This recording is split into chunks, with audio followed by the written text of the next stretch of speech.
In the wealthy kingdom of Ogwashi, where golden walls towered and the drums of royalty echoed through the hills, young Prince Ekene, burdened by the weight of power and a crown he did not desire, longed for freedom beyond the palace gates, and on the morning of the grand New Yam festival, he disguised himself in a dusty wrapper and slipped away from the glittering court, wandering into the vibrant village square where music danced in the air and barefoot children laughed under the shade of an orgy tree, and it was there, amidst the hum of life, that his eyes fell upon a girl named Amara, poor, barefoot, wrapped in a faded cloth, yet moving with the grace of queens as she helped a blind old woman and shared her last cup of water with a child, so much so that Ekene, drawn to her spirit more than her looks, approached and spoke with her, sharing laughter and stories under the sun without revealing his royal blood, and as the day melted into dusk and he returned to the palace with dust on his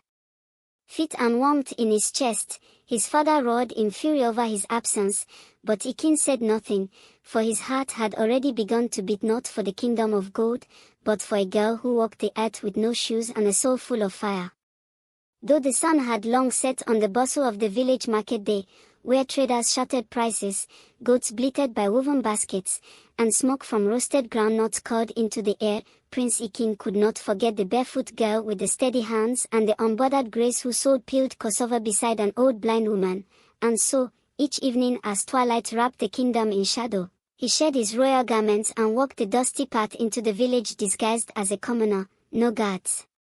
no horses, only a worn wrapper and borrowed slippers, just to find her, Amara, whose name he had learned from the playful voice of her younger brother, and they would sit together under the tall udala tree near the outskirts, sharing pieces of roasted corn and stories beneath the rustling leaves, where she told him of a life filled with hardship but never lacking purpose, and he, carefully, without titles or shields, told her stories from the other side, without ever revealing that he was the Crown Prince of Ogwashi, though Amara, with her sharp eyes and sharper instincts, began to suspect that no ordinary boy had calloused hands that soft or questions that deep, yet she said nothing, letting him be simply Ekene, the thoughtful boy who looked at her like she was made of meaning, not rags, until whispers began to trickle through the palace walls and into the ears of suspicious guards who noticed their prince sneaking out with dust on his feet and a bracelet made of cowries tied to his wrist. And soon King Obialo summoned him to the great throne hall, furious and unrelenting, demanding to know why the heir to a vast kingdom would stoop to mingle with a barefoot village girl who sold cassava in the mud, to which Ekene, heart-pounding but voice calm, replied that in Amara's eyes he found more nobility than in the entire royal court, and though the king threatened to strip his son of inheritance, exile the girl, and shame the union, the prince looked him in the eye and declared, "Then let me rule no kingdom where love is not honored." In the days that followed their first conversation, Prince Ekene, still hiding behind the plainness of a borrowed name and a dust-stained wrapper, returned not just to see Amara but to become part of her world, rising early from his royal bed before the palace stirred, slipping out of golden walls to join her in the rust-colored fields where cassava roots hid stubbornly beneath dry soil, and though his palms were blistered and his feet unaccustomed to thorns, he dug beside her in silence, sweat dripping from his brow as he carried woven baskets and fetched water from the stream, not as a favor but as a quiet declaration of love, and slowly, Amara began to see that this boy, this strange boy with eyes that never pitied her, was different, because he did not offer coins or promises, only his presence and his strength, helping her roof her leaking hut with palm fronds, holding her little brother Yuzo's hand on market days, chasing goats that had chewed her yam stalks, and sitting by her side when exhaustion turned her limbs to clay, all without once boasting, asking, or retreating, until one morning beneath the udala tree, as she untied the wrapper from her waist and spread it for them to sit, she looked at him not with suspicion or guarded caution, but with the softness of someone who had stopped bracing for disappointment, and in that moment, though no words were spoken, Ekene knew she had begun to love him, not for his hidden crown, but for how he had chosen to carry her burdens, walk her road, and water her dignity like a tender root in dry season. But as the days melted into weeks and the sun traced familiar paths across the Ogwashi sky, whispers began to rise like smoke from hidden fires, first from a curious market woman who noted how the quiet boy always had clean fingernails and a noble tongue, then from a palace guard who swore he saw the prince slip out through the servants' gate at dawn with a wrapped cloth on his head, until finally, a nosy maid, sent to spy by the queen's suspicious sister, followed Ekene's path to the outskirts of the village and returned breathless with news that shattered the palace stillness. The crown prince of Ogwashi was spending his nights in the company of a barefoot girl who sold cassava by the roadside, and when the king heard this, his anger was volcanic, calling Ekene to the royal chamber where lion skins lined the floor and voices echoed like thunder, demanding an explanation for this disgraceful behavior that, in his words, dragged the throne into the dust. But Ekene, with calm that came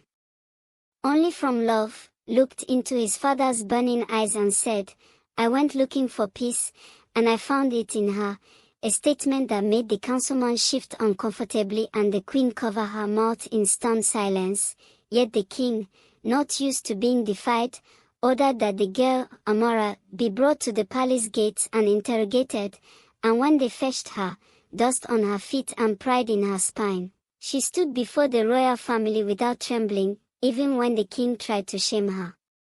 by offering gold and silk as a test, saying, "Name your price and leave him." But Amara, as steady like river stones, replied, "You mistake me for someone who can be bought, but I came with nothing and I am living with it still." And while the king ordered her to be escorted out and banned from ever seeing his son again, something in the queen mother's heart shifted, and she touched her husband's arm and said softly, "You may not see it, but she has the makings of a queen."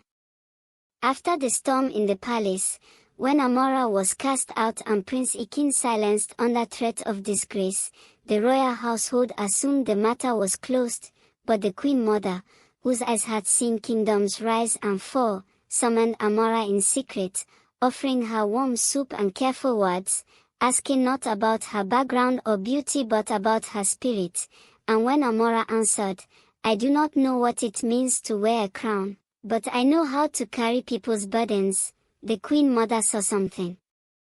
rare, humility wrapped in strength, and so she proposed a test of heart, not gold, asking the girl to walk the palace grounds, care for the sick in the servant quarters, and teach the little children of the courtiers, not to prove herself to royalty, but to let the kingdom see her soul. And as days passed, even the harshest maids and sharp-tongued guards began to whisper not of shame but of wonder, saying, "She doesn't just love the prince, she lifts us all." And when the king saw her again, not